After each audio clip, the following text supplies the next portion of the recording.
अस्सलामुअलैकुम नाज़रीन, आज हम सब यहाँ इकट्ठे हुए हैं सईद असलम के चैनल के 1 लाख सब्सक्राइबर्स पूरे हो चुके हैं।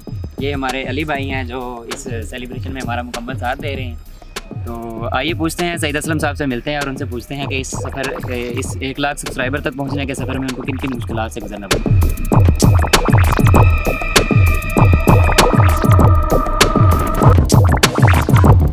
अस्सलाम वालेकुम जी सईद असलम साहब। वालेकुम अस्सलाम जी। क्या हाल है जी, ठीक ठाक हैं? अल्हम्दुलिल्लाह जी, शुक्र अल्हम्दुलिल्लाह। आप सुनाइए। तो ये सईद असलम साहब हैं जी जिनके 1 लाख सब्सक्राइबर पूरे होने की खुशी में आज हम ये सब यहाँ दोस्त इकट्ठे हुए हैं। तो इनसे पूछते हैं कि इनको इस सफ़र में किन किन मुश्किलात से गुजरना पड़ा। जी सईद असलम साहब। जी अस्सलाम वालेकुम। सबसे पहले मैं ये बताना चाहूँगा कि तकरीबन 1.5 साल या पौने 2 साल हो गए हैं चैनल बनाए हुए, और इसमें जिन लोगों ने मेरा साथ दिया तकरीबन वो सारे इधर मौजूद हैं।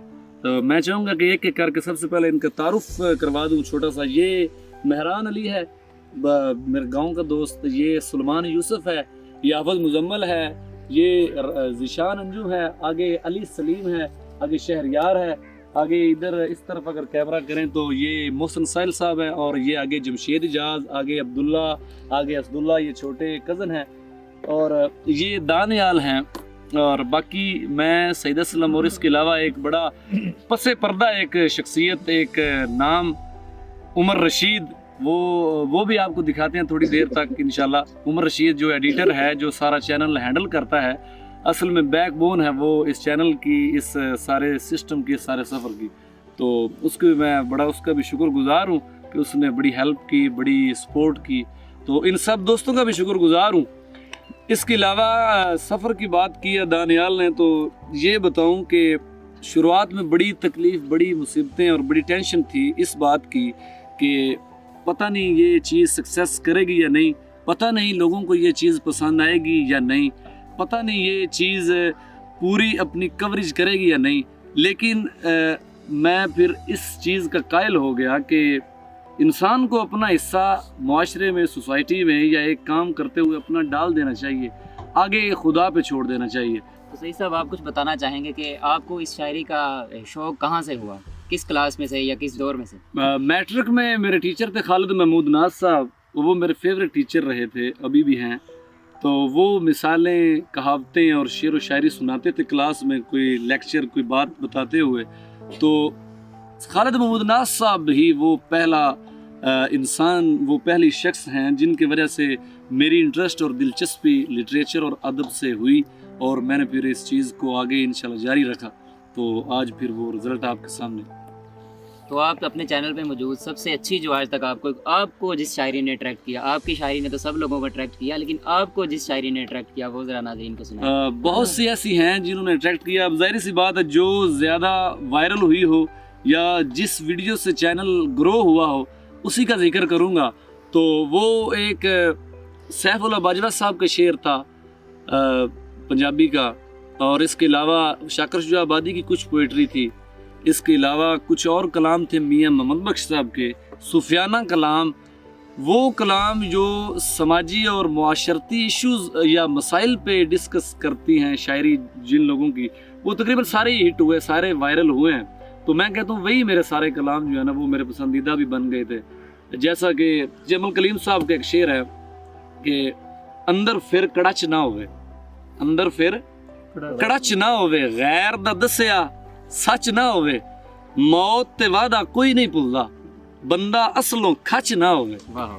मतलब ऐसे शेर, इस तरह मियाँ मोहम्मद बख्श साहब का कुछ कलाम जो ज़्यादा पसंद है।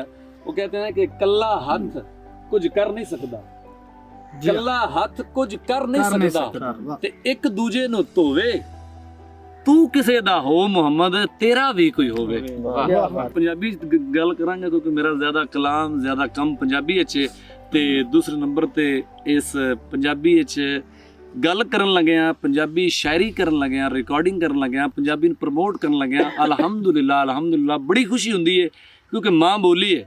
ते हर चीज़ जिहड़ी है ना मुकद्दस दुनिया दे विच, वो इस वजह तो मुकद्दस है कि उनकी निस्बत मुकद्दस है। फॉर एग्जाम्पल सन खाना काबा अच्छा लगता है ना, पाक लगता है, मुकद्दस लगता है, वो इस तो मुकद्दस लग रहा है क्योंकि उनकी निस्बत जिहड़ी है ना वो किसी मुकद्दस हस्ती नाल है। कुरान मजीद बड़ा पाक लगता है, मुकद्दस किताब इस तो लगती है क्योंकि उनकी निस्बत बड़ी मुकद्दस हस्ती नाल है। ते ਕੋਈ ਚੀਜ਼ ਭਰਾ ਸਾਡਾ ਜਿਹੜਾ ਉਹ ਸਾਨੂੰ ਇਸ ਤੋਂ ਐਡਾ ਅਜ਼ੀਜ਼ ਹੁੰਦਾ, ਉਹਦੀ ਨਿਸਬਤ ਹੁੰਦੀ ਸਾਡੀ ਮਾਂ ਨਾਲ ਤੇ ਸਾਡੇ ਪਿਓ ਨਾਲ। ਤੇ ਇਸ ਤੋਂ ਸਾਡਾ ਭਾਈ ਜਿਹੜਾ ਨਾ, ਉਹਨੇ ਅਸੀਂ ਆਖਿਆ ਮਾਂ ਜਾਇਆ ਸਾਡਾ। ਤੇ ਮਾਂ ਦੀ ਨਿਸਬਤ ਨਾਲ ਜਿਹੜਾ ਲਫ਼ਜ਼ ਲੱਗ ਜਾਏ, ਜਿਹੜੀ ਚੀਜ਼ ਲੱਗ ਜਾਏ, ਉਹ ਮੁਕੱਦਸ ਹੋ ਜਾਂਦੀ, ਉਹ ਉਹਦੀ ਨਿਸਬਤ ਆਲਾ ਹੋ ਜਾਂਦੀ, ਪਾਕ ਹੋ ਜਾਂਦੀ। ਤੇ ਮਾਂ ਬੋਲੀ ਲਫ਼ਜ਼ ਇੱਕ ਐਸਾ ਹੈ ਕਿ ਇਹਦੇ ਵਿੱਚ ਲਫ਼ਜ਼ ਮਾਂ ਆ ਜਾਂਦਾ, ਇਹਦੀ ਮਾਂ ਦੇ ਨਾਲ ਨਿਸਬਤ ਹੈ, ਕਿਉਂਕਿ ਸਾਡੀ ਮਦਰ ਲੈਂਗੁਏਜ, ਸਾਡੀ ਮਾਦਰੀ ਜ਼ੁਬਾਨ, ਸਾਡੀ ਮਾਂ ਬੋਲੀ ਪੰਜਾਬੀ ਹੈ। ਤੇ ਇਸ ਤੋਂ ਅਲਹਮਦੁਲਿਲਾ ਮੈਨੂੰ ਫਖਰ ਹੁੰਦਾ ਹੈ ਕਿ ਮੈਂ ਪੰਜਾਬੀ ਵਿੱਚ ਕੰਮ ਕਰ ਰਿਹਾ ਤੇ ਪੰਜਾਬੀ ਦੇ ਅਦਬ ਦੇ ਵਿੱਚ ਇੱਕ ਥੋੜਾ ਜਿਹਾ ਆਪਣਾ ਹਿੱਸਾ ਪਾਉਣ ਦੀ ਕੋਸ਼ਿਸ਼ ਕਰ ਰਿਹਾ ਹਾਂ। ਤੇ ਇਸ ਤੋਂ ਇਲਾਵਾ 21 ਫਰਵਰੀ ਆ ਰਿਹਾ, ਅੱਗੇ ਕੁਝ ਦਿਨਾਂ ਤੱਕ ਮਾਂ ਬੋਲੀ ਦਿਹਾੜ, ਮਾਂ ਬੋਲੀ ਦਿਨ ਆ ਰਿਹਾ। ਹਰ ਬੰਦਾ ਜਿਸ ਦੁਨੀਆ ਦੇ ਵਿੱਚ ਜਿੱਥੇ ਵੀ ਵਸਦਾ ਪਿਆ, ਜਿਹੜੀ ਉਹ ਜ਼ੁਬਾਨ ਆਪਣੀ ਬੋਲ ਰਿਹਾ, ਉਹਦੀ ਮਾਂ ਬੋਲੀ ਜ਼ੁਬਾਨ ਦਾ ਜਿਹੜਾ ਦਿਨ ਆ ਰਿਹਾ 21 ਫਰਵਰੀ, ਤੇ ਅਸੀਂ ਵੀ ਆਪਣੀ ਫੁੱਲ ਕੋਸ਼ਿਸ਼ ਕਰਾਂਗੇ ਕਿ ਪੰਜਾਬੀ ਜ਼ੁਬਾਨ ਨੂੰ ਮਜ਼ੀਦ ਤੋਂ ਮਜ਼ੀਦ ਪ੍ਰਮੋਟ ਕਰਾਂਗੇ।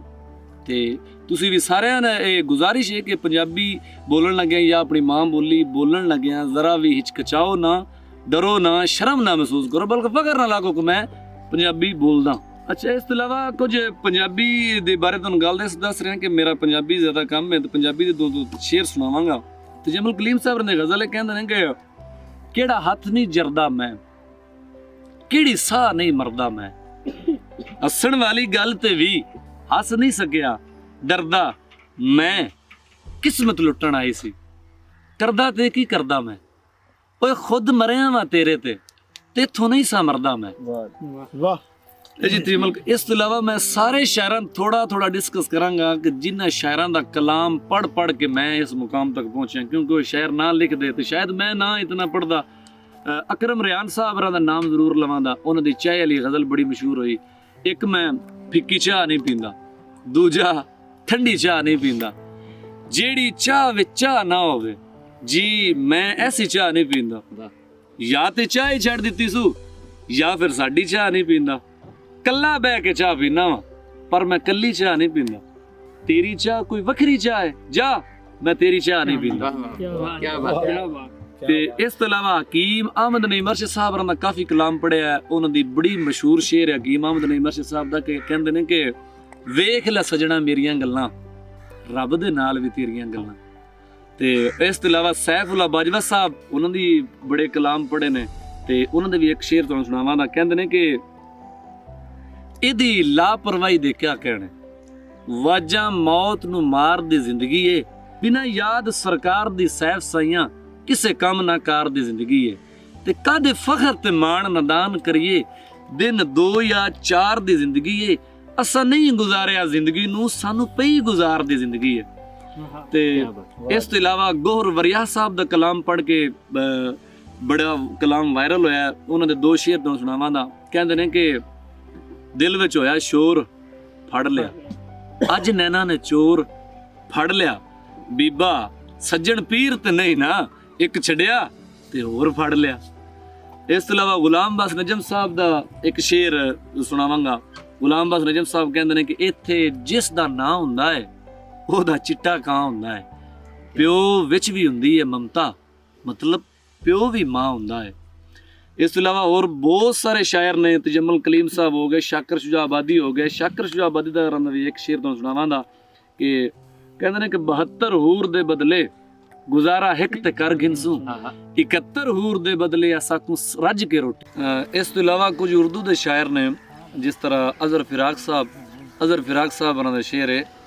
कहते हैं कि वो जो एक शख्स मुझे ताना जान देता है, मरने लगता हूँ तो मरने भी कहाँ देता है, तेरी शर्तों पे ही करना है अगर तुझको कबूल, ये सहूलत तो मुझे सारा जहां देता है। अच्छा, इस तो इलावा वली मुहम्मद अज़मी साहब ਦਾ ਇੱਕ ਸ਼ੇਰ ਹੈ, ਕਹਿੰਦੇ ਨੇ ਕਿ ਮੈਲੀਆਂ ਅੱਖਾਂ ਧੋ ਨਾ ਲਈਏ, ਕਿਸੇ ਬਹਾਨੇ ਰੋ ਨਾ ਲਈਏ, ਇੱਥੇ ਉਹਨੂੰ ਤੱਕਿਆ ਸੀ ਮੈਂ, ਇੱਥੇ ਝਟ ਖਲੋ ਨਾ ਲਈਏ, ਅਜ਼ਮੀ ਤੇਰੇ ਦੁੱਖ ਨਹੀਂ ਮੁਕਣੇ, ਰਾਤ ਗਈ ਹੁਣ ਸੋ ਨਾ ਲਈਏ। ਕੋਈ ਸ਼ਾਇਰ ਜਾਂ ਕੋਈ ਪੋਇਟਰੀ ਜਿਹੜੀ ਤੁਹਾਨੂੰ ਪਸੰਦ ਹੋਵੇ ਜਾਂ ਤੁਸੀਂ ਸਮਝਦੇ ਸੀ ਕਿ ਇਹ ਵੀ ਬੜੀ ਵਾਇਰਲ ਸੀ ਜਾਂ ਇਹ ਸੁਣਾਣੀ ਚਾਹੀਦੀ ਸੀ, ਉਹਦੇ ਵਾਸਤੇ ਮਾਜ਼ਰਤ, ਸ਼ਾਇਰਾਂ ਤੋਂ ਵੀ ਮਾਜ਼ਰਤ ਜਿਨ੍ਹਾਂ ਦਾ ਨਾਮ ਨਹੀਂ ਲੈ ਸਕਿਆ, ਜਿਹੜੇ ਕੁਝ ਇਸ ਵਕਤ ਜ਼ਿਹਨ ਸੀ ਮੈਂ ਉਹਨਾਂ ਦਾ ਨਾਮ ਲਿਆ ਸੀ। ਤੇ ਬਾਕੀ ਫਾਈਨਲੀ ਜਿਹੜਾ ਨਾ ਮੈਂ ਤੁਹਾਨੂੰ ਇਹ ਕਹਿਣਾ ਚਾਹੁੰਦਾ ਕਿ तमाम ਲੋਕਾਂ ਦਾ ਸ਼ੁਕਰੀਆ ਜਿਹੜੇ ਜਿਹੜੇ ਬੰਦੇ ਮਹਿਸੂਸ ਕਰਦੇ ਨੇ, ਜਿਹੜੇ ਜਿਹੜੇ ਬੰਦੇ ਹਿੱਸ ਰੱਖਦੇ ਨੇ, ਤੇ ਜਿਹੜੇ ਜਿਹੜੇ ਬੰਦੇ ਅਹਿਸਾਸ ਰੱਖਦੇ ਨੇ, ਜਿਹੜੇ ਜਿਹੜੇ ਬੰਦੇ ਇਨਸਾਨੀਅਤ, ਜਿਹੜੇ ਜਿਹੜੇ ਬੰਦੇ ਇਨਸਾਨਾਂ ਵਾਸਤੇ ਕੰਮ ਕਰ ਰਹੇ ਨੇ, ਹਰ ਉਸ ਬੰਦੇ ਦਾ ਸ਼ੁਕਰੀਆ ਮੈਂ ਉਸ ਹਰ ਬੰਦੇ ਦਾ ਸ਼ੁਕਰੀਆ ਅਦਾ ਕਰਦਾ, ਬੇਸ਼ੱਕ ਉਹ ਮੈਨੂੰ ਸੁਣ ਰਿਹਾ ਜਾਂ ਨਹੀਂ ਸੁਣ ਰਿਹਾ। ਇਸ ਤੋਂ ਇਲਾਵਾ ਮੇਰੇ ਹਰ ਦੋਸਤ, ਹਰ ਬੇਲੀ ਦਾ ਸ਼ੁਕਰੀਆ, ਹਰ ਯਾਰ ਦਾ ਸ਼ੁਕਰੀਆ, ਮੇਰੇ ਮਾਂ ਪਿਓ ਦਾ ਸ਼ੁਕਰੀਆ, ਉਹਨਾਂ ਦੇ ਦੁਆਵਾਂ ਉਹਨਾਂ ਮੇਰੇ ਵਾਸਤੇ ਕੀਤੀਆਂ। ਇਸ ਤੋਂ ਇਲਾਵਾ ਮੇਰੇ ਹਲਕਾ ਅਬਾਬ ਦੇ ਵਿੱਚ ਜਿਤਨੇ ਬੰਦੇ ਨੇ ਜਿਹੜੇ ਮੇਰੇ ਨਾਲ ਅਟੈਚ ਨੇ, ਸਾਰਿਆਂ ਦਾ ਸ਼ੁਕਰੀਆ।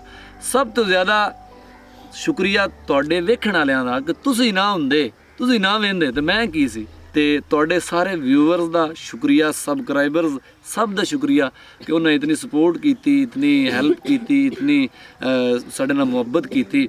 ਤੇ ਇਸ ਤੋਂ ਇਲਾਵਾ ਸੋਸ਼ਲ ਮੀਡੀਆ ਤੇ ਜਿਤਨੇ ਬੰਦੇ ਸੁਣ ਰਹੇ ਹਨ, ਕੋਈ ਉਹ ਖਵਾ ਟਿਕਟੌਕ ਤੋਂ ਸੁਣਦਾ ਹੈ, WhatsApp ਤੋਂ ਸੁਣਦਾ ਹੈ, ਫੇਸਬੁੱਕ ਤੋਂ ਸੁਣਦਾ ਹੈ, ਇੰਸਟਾ ਤੋਂ ਸੁਣਦਾ ਹੈ, ਜਿਸ ਜਿਸ ਜਗ੍ਹਾ ਤੋਂ ਵੀ ਉਸ ਆਵਾਜ਼ ਸੁਣੀ ਹੈ, ਹਰ ਉਸ ਸਮਾਤ ਦਾ ਸ਼ੁਕਰੀਆ ਜਿਸ ਸਮਾਤ ਨੂੰ ਸਾਡੀ ਆਵਾਜ਼, ਸਾਡਾ ਕੰਮ ਪਸੰਦ ਆਇਆ, ਹਰ ਉਸ ਸਮਾਤ ਦਾ ਸ਼ੁਕਰੀਆ।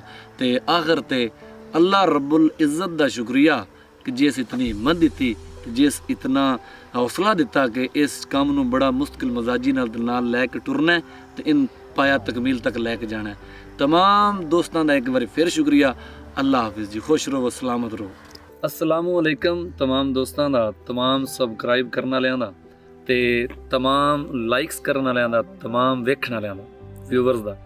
ਅੱਜ ਅਸੀਂ ਇੱਥੇ ਗੈਦਰਿੰਗ ਛੋਟੀ ਜਿਹੀ ਕਰਨ ਲੱਗੇ ਹਾਂ, ਇੱਕ ਸੈਲੀਬ੍ਰੇਸ਼ਨ, ਇੱਕ ਖੁਸ਼ੀ ਦਾ ਇਜ਼ਹਾਰ ਕਰ ਰਹੇ ਹਾਂ ਕਿ ਸਾਡੇ 1 ਲੱਖ ਸਬਸਕ੍ਰਾਈਬਰ ਸਈਦ ਅਸਲਮ ਆਫੀਸ਼ੀਅਲ ਜਿਹੜਾ ਚੈਨਲ ਹੈ ਉਹਦੇ ਤੇ ਪੂਰੇ ਹੋਏ ਨੇ।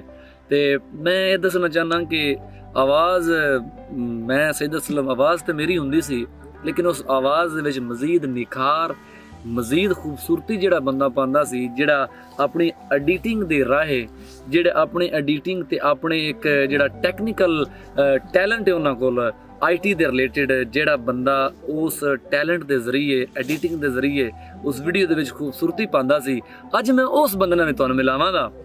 ਤੁਸੀਂ ਬੜੀ ਅਰਸੇ ਤੋਂ 1.5-2 ਸਾਲ ਹੋ ਗਏ ਨੇ ਮੇਰੀ ਹਰ ਵੀਡੀਓ ਦੇ ਉੱਤੇ ਲਿਖਿਆ ਹੁੰਦਾ ਹੈ ਐਡੀਟਰ ਉਮਰ ਰਸ਼ੀਦ ਕਿ ਵੀਡੀਓ ਐਡੀਟਿੰਗ ਇਸ ਕੀਤੀ ਹੈ।